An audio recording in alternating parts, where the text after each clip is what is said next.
My question is in regards to the Evoca Drive upgrade. I noticed that the federal government's putting in $100 million of the $130 million upgrade. What is the process for federal government funding of infrastructure? My understanding of it was federal highways were 80-20 funding split, and what goes beyond federal highways? How is that process? What rules and guidelines do you use to fund roads that aren't a part of a federal highway? And my understanding of it was, at best, it was always 50-50. So I'm just curious to know why the federal government would be putting in the bulk of money for a $130 million upgrade that isn't part of a federal highway. So, thank you, Senator. Jessica Hall, Deputy Secretary, Infrastructure Group. There is no policy per se around 80-20 or 50-50. That was a previous government policy. This government's policy and it was actually the same under the previous government as well, is always to negotiate with the jurisdictions on the funding splits. So that is a part of the normal negotiations with those jurisdictions and has been since the infrastructure investment program existed. So some projects may be at 80-20, some projects may be at 75-25, some projects may be at 50-50. Okay, so this was more like 75-25 federal funding. What was the guidelines? Why did you decide to fund this with a 75? An election commitment made in the lead up to the 2022 election. Okay, so that's good to know. Thanks, Senator Chisholm. But why this particular road? Because, I mean, I know plenty of roads in outback Queensland could do with upgrades as well. Why did this particular road get priority funding and such an over disproportionate amount of funding from the federal government rather than the New South Wales government? What was the criteria? Is there a set of standard criteria that determines how this money is given out? I understand. Well, because it was an election commitment, Senator Rennick, and all oppositions obviously go around the country providing election commitments, and normally the parties work through that in their normal process, as I'm sure they did with this one. Right, okay, so there was no favouritism or anything like that because this particular road was near Central Coast? It was an election commitment made prior to the last election. I realise that, but I'm trying to work out the criteria and who made that decision. Did the Prime Minister have any input into this? Well, it was an election commitment, so it was one that was made by the opposition in the lead up to the election that we would have done with whoever was our candidate or sitting MP in that area, who I don't actually know who that is. Okay, so, well, it's Gordon Reid, just so you know who the candidate was. But I guess my question is, because at the time the opposition leader in the last election was now the Prime Minister, Anthony Albanese, what I'm trying to get to is, did he have any direct involvement in making this decision?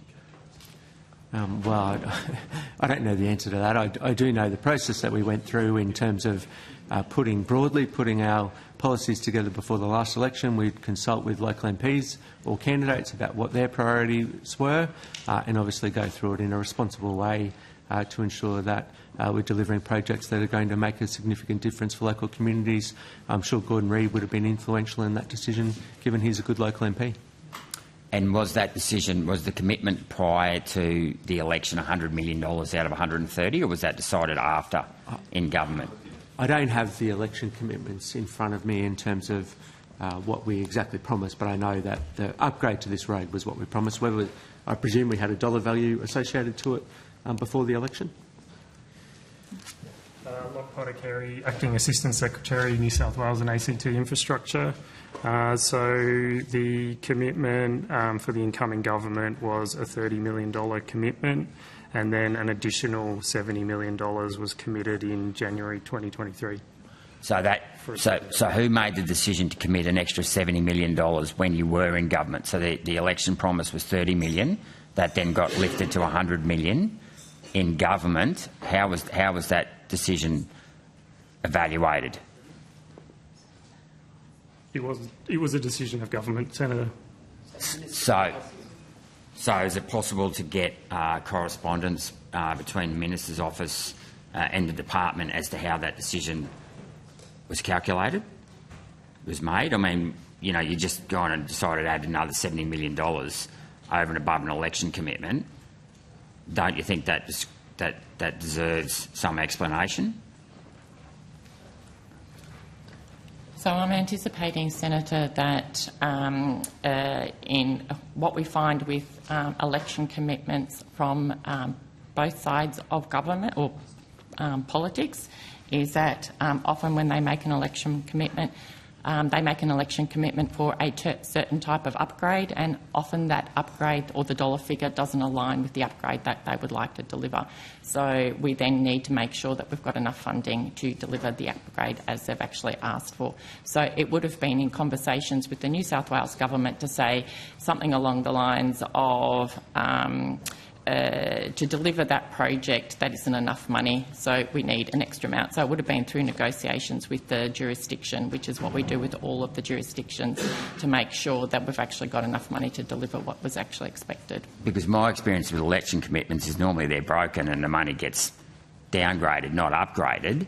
And the question is, if more money was put in by the federal government, why didn't the state government put in more money as well? It seems to me as though, because there's my concern with this isn't an electorate. This is a road that now leads to the Prime Minister's new house and his partner. Well, no, this comes to conflict of interest. With all due respect, this was a decision made years ago. It's in 2023. It was under your government, an extra $70 million. I mean, this outshines any upgrades, which doesn't cost anywhere in terms of millions. We've just suddenly decided out of the blue to give another $70 million to a road that leads to the Prime Minister's new house. Well, it's ridiculous. I mean, I think this deserves greater scrutiny, and I think it deserves an explanation. It was delivering on an election commitment that we made prior to the 2022 election. The department have talked through the process that often happens post an election in terms of assessing that. We were very determined to deliver on our election promises, which is what we've been doing around the country. Okay, so is it possible to take on notice? Can I get all the paperwork that was prepared to make this decision, please? And the justification for increasing the amount of taxpayers' dollars spent, federal taxpayer dollars spent, from $30 million to $100 million. We'll take that on notice, Senator. Okay, thank you. All right, Senator Canavan. Okay, yep, I'll kick off. Thank you. Look, I just wanted to go back to what I was saying before about the Bruce Highway. I don't understand what's happened. It's never been a fantastic road, but somewhere in the last year, there's just potholes all over the place. They don't seem to get repaired very frequently. As I said earlier, it is incredibly dangerous. We've had a number of shocking and tragic fatalities in the recent months. And it is the topic of conversation where I live about why has this road gotten so bad. And so could anybody give me an update on why this has happened? Does anyone know? It's obviously a really important road as a Queenslander, Senator Canavan. I think you mentioned earlier that you drove it during the school holidays back down to Brisbane from where you are. School holidays, but yep. School holidays, I went the other way. I went from Brisbane to Proserpine and back and towed my boat up there. So I've driven a similar stretch that you've done recently. Obviously, I also note that on the way back, I also got to drive on the new Gympie bypass as well, which has been a significant improvement to that part of the world. There's no doubt that we need to continually invest in the Bruce Highway. I do pass on my condolences and thoughts with those who have lost loved ones, and there has been some terrible incidents, as you mentioned, Senator Canavan, of late. We need to ensure that we're continually investing in the Bruce Highway. We've obviously got the $10 billion commitment over the 10 years. We had additional money in the last budget that also went to safety upgrades. We're keen to work constructively with the new state government to ensure that we're making it as safe as possible and also delivering so that those people who do use it regularly, either for work or for pleasure, do ensure that it is safe and up to standard. Okay. Thank you, Minister, and thank you for the condolences. I'll just come back to my question. Has anyone looked at why? The key issue for me here is, as I say, it's never been a great road, and appreciate both sides of politics have put significant funding into upgrades, which is great, like the Gympie bypass. But it's actually not this question that I'm asking is not about that. It's the fact that we haven't been able to maintain the road in the same state, let alone upgrades. I mean, I'll sort of in a position there, I'll be happy if it just went back to what it was a year or so ago. Can anyone explain why these potholes seem to be getting bigger and stay for longer than they ever did in my experience before. Yep. I'm not sure I can actually answer your question, but because obviously the maintenance of the road is a question for the Queensland government, but we can definitely get some advice from them in regards to what they're using in regards to the cover and things like that to see if it is a issue in regards to the asphalt. It obviously does have significantly more traffic on it than it has in the past.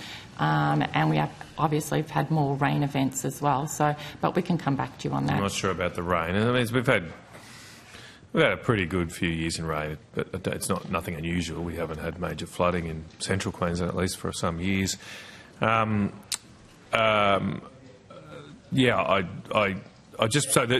this is a national highway network. I realise it's managed by the state government, but it's part of the national highway network. Has anyone proactively sought to meet with the Queensland Government from the Department about this? It's been a major topic of conversation, including in the media, that I'm sure you've seen. Has anyone proactively from the Department gone and spoken to the Queensland Government about why there does seem to be these issues? We are regularly in consultation with the Queensland Government or the Transport for Main Roads on the Bruce Highway and what we can do to ensure that it becomes a safer road.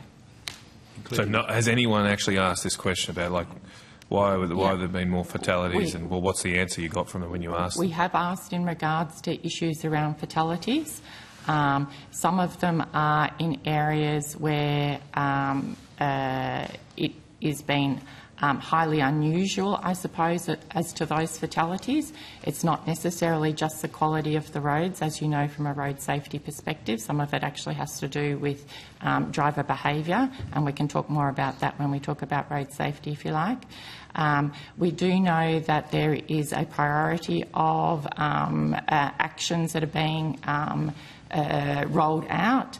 The government did recently give more maintenance funding to all of the jurisdictions, as you know, as part of the FFAS. So we're hoping that some of that will also go to the Bruce Highway. But we are working very, very closely on a program of works for on the Bruce, and I know that, as the Assistant Minister has said, that the Minister is also talking closely with her counterparts in Queensland now as well. Well, Minister, have you got a briefing from the department officials or the Queensland government officials about the state of the Bruce, given you've driven on it and seen it firsthand? I haven't had a briefing, but I do know that the Minister wrote to the Queensland Minister to suggest that they come forward to prioritise safety upgrades. I'm assuming that was the previous Minister, but I'm sure that offer will extend, as Ms Hall suggested there, to ensure that we're prioritising safety upgrades that are going to make a difference and make the road safer. Well, just to put on the record, I have sought multiple briefings from Transport Main Roads in Queensland for the last few years, but since the last federal election, all of those requests have been refused by the Queensland government. They will not meet with myself, or to my knowledge, or at least I know the local LNP officials in central Queensland they won't meet with. I think it's an absolute disgrace. It's no reflection, I should say, on the officials in central Queensland. I've always had a very productive and working relationship with them, but it seems like the Minister in Brisbane refused requests for parliamentarians to meet with officials to try and get to the bottom of what's going on. As I say, this is a constant thing that comes up when you talk to people at soccer games, at barbecues. People are very worried about that road, and it's just, I don't know, and people down here seem to know, why has it gotten so much worse? Doesn't seem to make sense. So that's, anyway, it'd be great if someone could have some answers at some point for me. Maybe with the new government we'll have more luck. Okay. Senator McKenzie, did you have questions? I do. Okay, thank you. I do, Senator Canavan. So after the last two budget updates, the government's paid out over $16.87 billion to plug budget blowouts in state and territory infrastructure projects. The AFR reported that the update would include millions of dollars in road and rail projects. So has the department provided advice to the Minister about further cost blowouts in state government projects? So the department works with its state and territory counterparts to understand the cost pressures that they are facing across the range of projects in which we're co-investing. As has been thoroughly documented by Infrastructure Australia through its independent work, and as has been discussed at previous Senate estimates hearings, we face significant cost pressures within the construction market related in part to the price of materials, to skill shortages and so on. And every jurisdiction, regardless of their political colour, has experienced those cost pressures at various points over the last 8 to 10 years. So when jurisdictions report cost pressures to us, we consider those on their merits, and I'll hand over to Ms Hall to talk about the process that we follow. So in regards to the process that we follow, as you know, Senator, jurisdictions are required to provide us with information about their projects. We obviously... How regularly, Ms Hall? In regards to, it depends on the size of the project. We actually sit on a number of boards as well, depending on the project, so that would be on a very regular basis, probably monthly. You don't sit on 700 boards, though. No, we don't. Probably monthly. The teams meet probably more often than that. I meet with them every quarter, and the Secretary and I meet with them every 6 months. Okay, so sorry, just in answer to my question. So from the state governments, with their IIP, like with their arrangements, how often do you get information about the cost blowouts? Senator Andrew Bourne, First Assistant Secretary, Land Transport Infrastructure Division. Senator, as soon as jurisdictions are seeing the potential for cost pressures, they are normally advising us in advance of that to give us some sense of what might be coming forward. My teams meet with their jurisdictions, weekly, depending on what the issues are. In terms of those cost pressures, though, once they give us a bit of a sense of those, they clearly need to go off and determine, the extent of those costs. Quantify it. Yep, that's right. To understand the basis behind them, to see what they can do to minimise the level of the cost pressure. And once they've done all those sorts of things, then they come forward with a formal request. So how often are you formally advised? Or there's no kind of requirement? Well, it depends. It's ad hoc? It depends on the project. Is it ad hoc? It's sounding more ad hoc than I thought it would be. I wouldn't say that it was ad hoc. I would say that the jurisdictions provide us in advance of information as they're required under the FFAS and the previous MPA to let us know if there are actually cost pressures emerging. In regards to how the government actually assesses cost pressures, as you know, Senator, this happens twice a year in regards to my EFO and budget. Right. So has the department provided Minister King with an update of any potential further cost blowouts other than the last two, the MyEFO 23 and the budget 24-25, where the federal government had to provide an additional $16.87 billion? Well, obviously, Senator, we're in the throes of MyEFO as we speak. So, yes, we have provided additional advice for this process. So, sitting up there, that's fine. So, has the Victorian government provided advice to the department about further cost blowouts in state road and rail projects? Yes, Senator. Formally or just ad hoc? Formally through the process. Great. Did the former Queensland government provide advice to the department about further cost blowouts for state road and rail projects before last weekend's state election? Yes, Senator. Going to tell me how much?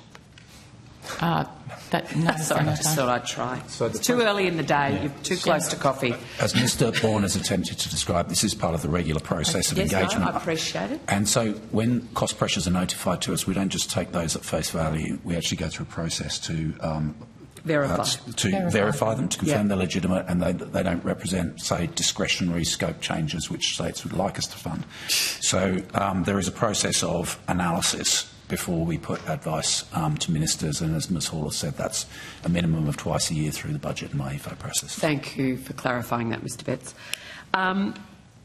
So which state and territories have signed up to the new FFA? All of them. All? Okay. And so they've all accepted the funding schedule. They've signed up to the funding schedules that were associated with the May 24 budget. Yes, Senator. Were there any changes to the funding proportions or delivery timelines through that negotiated process? No, Senator. But just to clarify, if they signed up to a 50-50, that hasn't been changed previous to the change from Catherine King's decision to go, 80-80, 80-20 down to 50-50. If you'd signed up to 80-20, that wasn't changed through this process. Whatever was in that schedule has been signed up to, Senator. Okay. Are there any states who are yet to agree to the government's proposed 50-50 funding split for regional and remote road infrastructure projects? No, Senator. So they've all signed up? It's not a signing up, Senator. The 50-50 well, they've all agreed. Is not in the FFAS, as you know, and it is in the infrastructure policy statement. It is government policy to negotiate from a 50-50 basis. From a 50-50 basis? Yep. And it's a negotiated outcome? Correct. Correct. Where 50-50 is the goal of the Commonwealth funding entity? Correct. But you recognise that you won't end up at 50-50 through a negotiated process? It would depend on the negotiation. Yeah. Of course. Yeah. Of course. So with any, since that policy change has been implemented, have there been any projects negotiated with state or territory governments where the Commonwealth state split isn't 50-50? New projects. I don't think we haven't considered any because we're still going through The my FFAS was only signed recently, Senator. August. Okay. Yeah. Minister King wrote to state and territory ministers requesting information in relation to the CFMEU influence on Commonwealth-funded construction projects. Which states have responded to the minister's letter? Senator, I might have to come back to you on that. I don't have that detail. The Minister wrote on the 31st of July to her state and territory counterparts asking them to ensure that any inappropriate or criminal behaviour was reported to relevant regulators.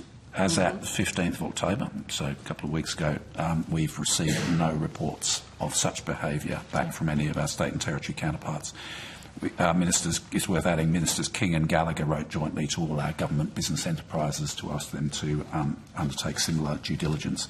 And the federal funding agreement, which we've just described, hardwires that compliance with relevant legislation and reporting of obligations into our agreement with the states. So, as yet, no state government has replied to Minister King's letter? No state government has responded to Minister King's letter by telling us that they are aware of any inappropriate or illegal behaviour by CFMEU or any other union. Yeah.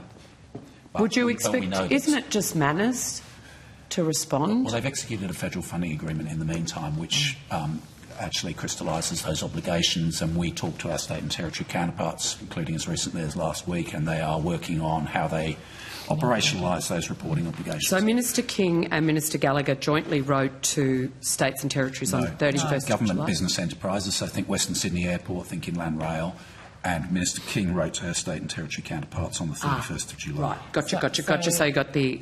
Yep. Yeah. So Minister and so just asking for the impetus of that 30... I wrote to Minister King on the 17th of July requesting her to assure me about, and the coalition, about Commonwealth taxpayers' spend and whether projects were on CFMEU controlled projects and what the influence was and the cost drivers there. When did the draft of the 31st of July letter go up to Minister King's office? I think we're going to have to take that on notice. Yeah. But obviously there was widespread media reporting at that time around concerns around behaviour on site, and that was playing out in the political arena and in the media at the time, and the Minister responded accordingly. Perhaps when you're checking the Coro register, I'd like to know when my letter to Minister King was sent down to the department for response, or whether that response was generated within the Minister's office. Sorry, Ms Hall, did you have some information? No, Senator. I was just looking at when your letter, when you sent your letter, but I can't tell you when it was actually received by my office. Yes. So I'll take my that on understanding is that it was sent on the 17th of July, but whether it was sent down for response to the department or whether it was responded to within the Minister's office, and when the draft of the 31st of July letter from Minister King to states and territories was compiled. Was it something the department did? Yeah, I'd like the timelines on that correspondence, please. Right. Has the department undertaken any analysis of the impact of CFMEU negotiated deals, industrial action or other activities on the cost and timeliness of delivering Commonwealth-funded projects? So, or do you rely on the reporting of the states? As we've explained, we do receive reports from the states and we do scrutinise those. As at 2 weeks ago, we'd received no reports of any illegal or inappropriate behaviour. So no CFMEU activity or outcomes don't feature in the information which has been provided to us by the states and territories about cost pressures. So they're very careful words, Secretary, inappropriate or illegal behaviour. But what about jacking up the price of publicly funded projects to the tune of 30%, which is, as it's been costed quite publicly and being quoted? So when you are assessing the veracity of the state's claim for budget blowouts on infrastructure projects, do you actually assess the impact of CFMEU or other unions, poor old AWU, trying to get a look in on construction projects in this country, on the influence that that has on budget blowouts? Well, to the extent... Or it's not something you consider? That's what I want to understand. No, so what we're attempting to address here is any inappropriate or illegal behaviour.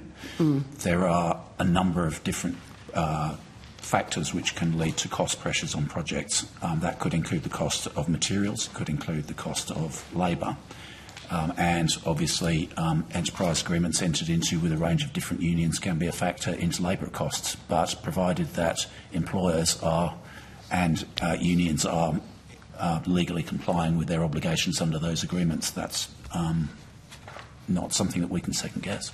So it's not, but is it something you specifically consider in your advice to the Minister on cost blowouts? Well, the enterprise agreements are entered into by contractors with their that. employees. I'm asking about your analysis. Who are operating in a competitive environment. The department's analysis of the advice given from state and territory governments, does it include, you're very au fait with the issue, do you provide advice to the Minister when you analyse the cost blowouts that have been reported by state and territories?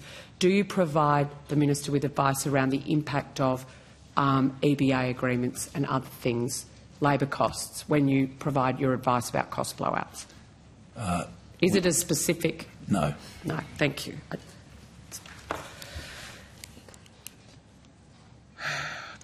Given the Minister wrote to state and territories wanting to understand the impact, do you think it's something you should consider putting in your advice to her? Well, we've mentioned that Infrastructure Australia provides advice on the factors which have tended to drive escalation within the construction sector. To the extent that patent agreements or enterprise agreements are a relevant consideration to that, it will be factored into IA's market analysis along with the rise in the cost of aggregates and minerals and concrete and steel. It's just a cost factor. On the 2nd of October 2024, the Weekly Times reported that the Victorian Labor government had, and I quote, creamed $1.57 million in federal black spot funding to prop up its own department's budget. That was money intended to fix road safety risks and represents almost 5% of the state's allocation. Is the department aware of this cash grab by Victorian State Labor? So we'll ask the person responsible within the department for programmatic spend. Thank you. Good morning, Senator. Melanie Chile, Assistant Secretary of Targeted Infrastructure Programs Branch. Was the question on the Victorian Government's administration costs on black spots? Sorry, just as I was walking through. It was on a public report, 2nd of October in the Weekly Times, saying that essentially 5% of the state's allocation to fix roads, and you don't need to go very far outside of Melbourne to realise not just the productivity risk but the safety risk of our road network in regional Victoria, particularly on black spots, that 5% of the state's allocation had gone to the state's department's budget. Yes. So, yes, Senator, the department is aware of that. Under the Black Spot Program guidelines for a number of years now, program administration costs are eligible. And the reason for that is because when a black spot project, as you're probably aware, is nominated, it could be nominated by a member of the public or a local government, and then it's at the very concept stage. So the state government puts a lot of administrative work in to actually make it a project that can be delivered. We've had advice from the Victorian Department of Department of Infrastructure, that they retain approximately 9% of black spot program costs, and that is eligible under our program guidelines. And when we have analysed what they've used that project funding or program administrative funding for, it also goes to costs that are out of scope for the project but require funding recipients to ensure appropriate record keeping and administration costs for audit purposes, as well as facilitating payments and meeting our reporting guidelines. So if it's got, like this report was talking about 5%, but you're saying it's 9% in Victoria, what is the dollar figure for that? I don't have that. I've only got it pertaining to one project that was raised in a media request, so I don't have the total figure at the moment, but I could take that on notice for you, Senator. You don't have the do you have the administrative costs in other states? No. Who would have the administrative costs for each state and territory for the money expended by the Commonwealth? So it comes through with project budgets, Senator, but it's not something that we would ordinarily analyse unless it was above what our expectations would be. So, what's your expectation then? 9%? We consider that anything under 10% is realistic. Is there a state that isn't up against that 10%? Not that we're aware of. So all the states maximise the generosity in administrative funding? I couldn't comment to that, Senator. We haven't done the analysis on it. Have you analysed, when was the last time that generous guideline was reviewed? So recently we've released the new Black Spot Program guidelines on...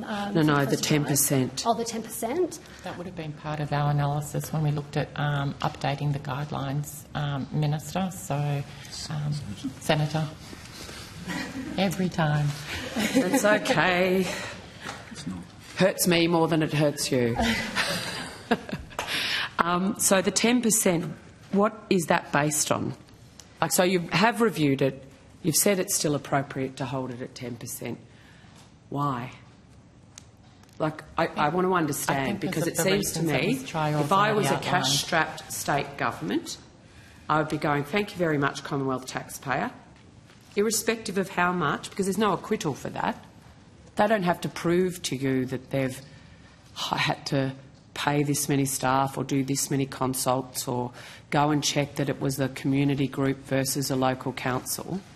We do receive breakdowns of budget, Senator, for the projects, which include a breakdown of program administrative costs. Yes, that would say, and 9% administrative costs. So sometimes it does break down a little bit more than that, but not into the detail of wages and community costs. That's my point. So you have reviewed that 10% is still appropriate.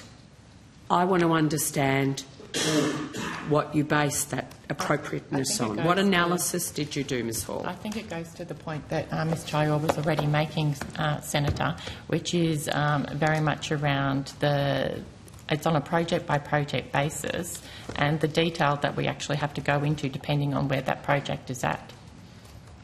So I think she's already answered your question. On notice, I would like to understand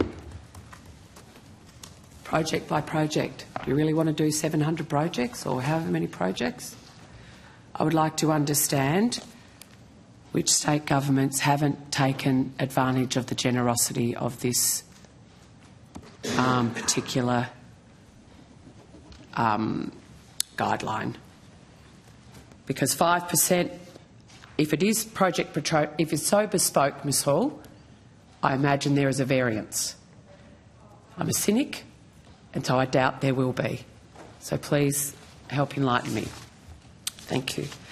I just wanted to. I've just got some additional questions.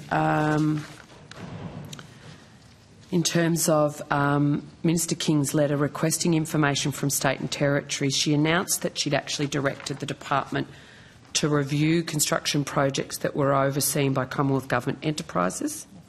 Yep. Which agencies were investigated? So all of the agencies that are GBEs, so it was Inland Rail, ARTC, Western Sydney Airport and National Intermodal Corporation. And I don't think investigation is a accurate characterisation. Oh, okay, yes. It's, that's it's right. the letter I referred Were to. reviewed. That's reviewed. Be in the process. So where is that review up to?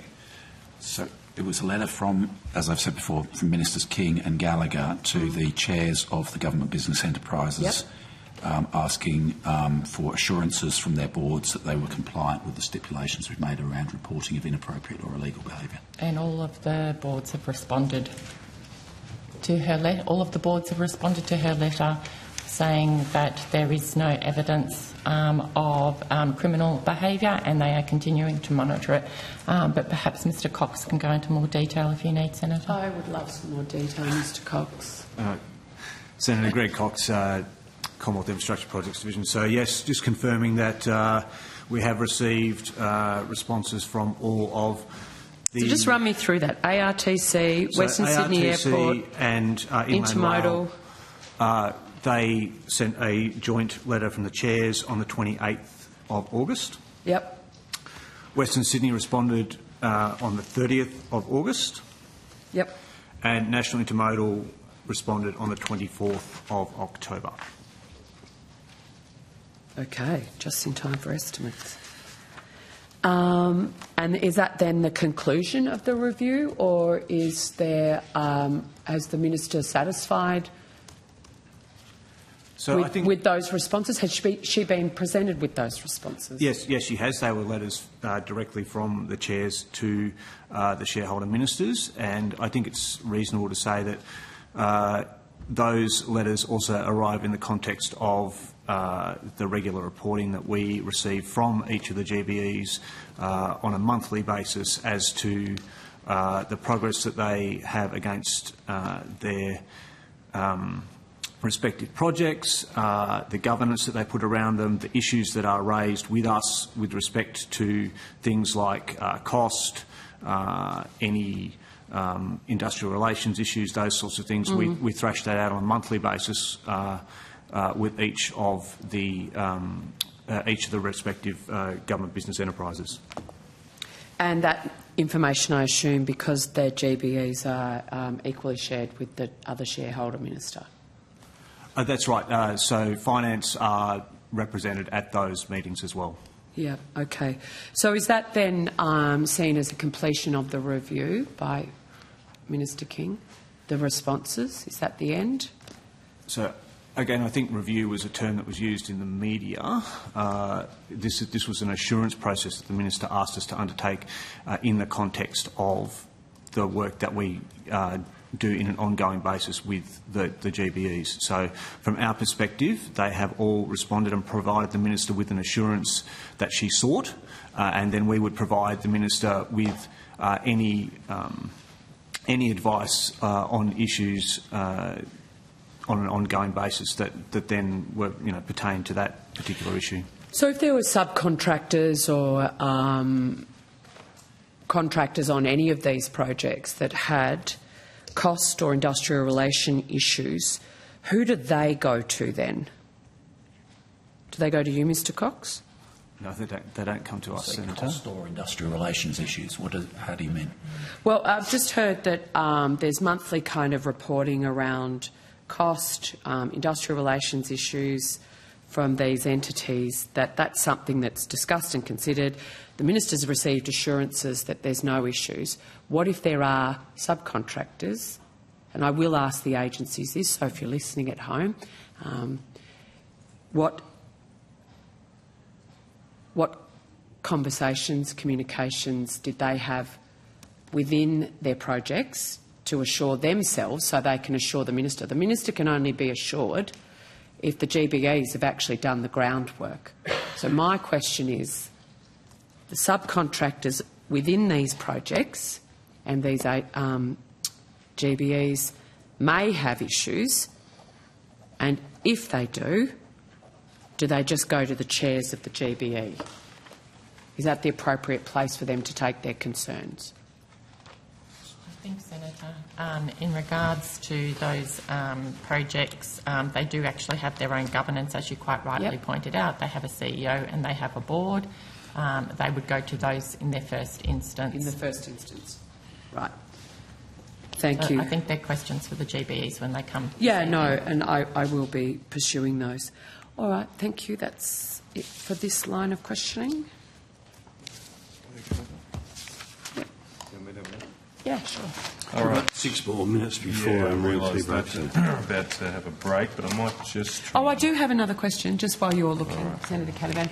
So I think the media reported a review and the Minister's quote said assurance. What is the difference?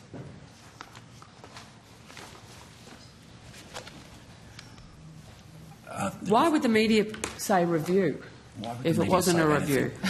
So we can't account for why the media characterise things in certain ways. The Minister sought assurance from the properly appointed governance structures within the GBEs that they had processes in place to ensure that any inappropriate or illegal behaviour by the unions was appropriately reported to the relevant regulators. So that was a request for them to attest to that, and Ministers received the assurances that she was seeking. And that's an ongoing, I imagine. If issues are raised with the GBEs, they will be. The expectation from the Minister is. Which fall within the scope as defined in that letter, yeah. Yeah, okay. Thank you. Thank you. Thank you, Chair. I just wanted to get an update on the Tyro bypass. Can anyone provide me that? Are any tenders being called yet for that project? Just bear with us for a minute, please, Senator.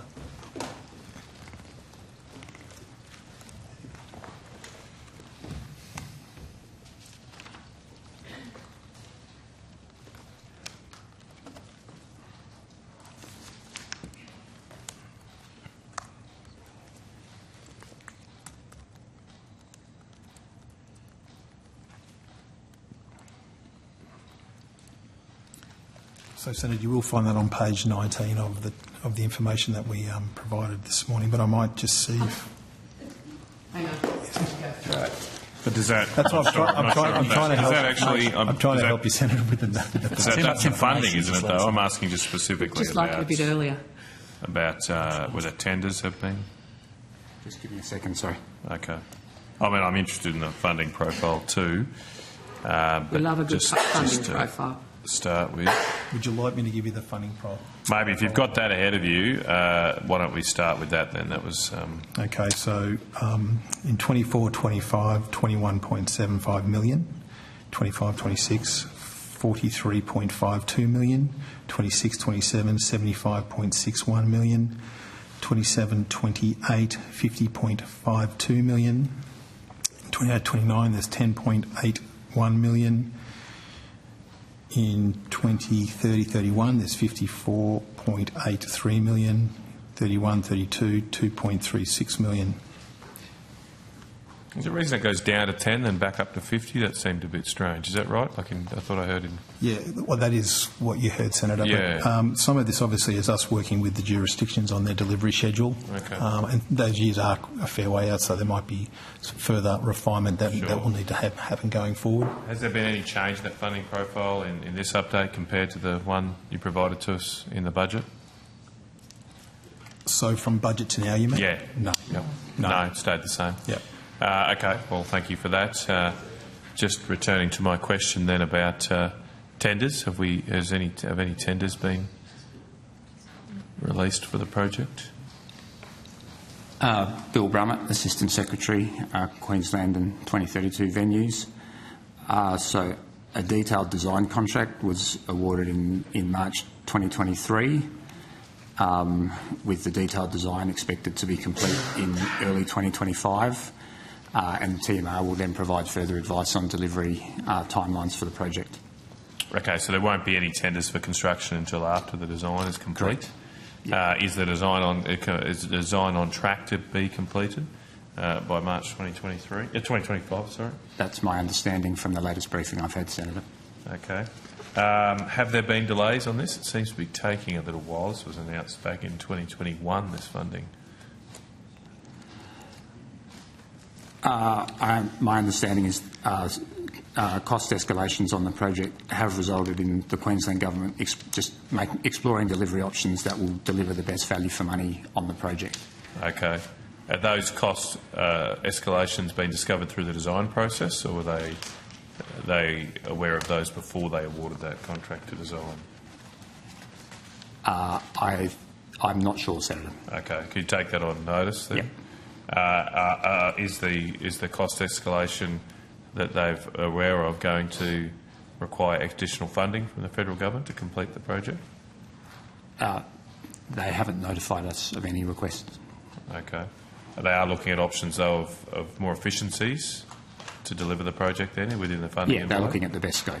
Okay, but there's no change. I mean, I suppose there's not much you can do. The project has to bypass Tyro, presumably. Correct. It's not a particularly large town, Tyro, so yes. There's no real way of...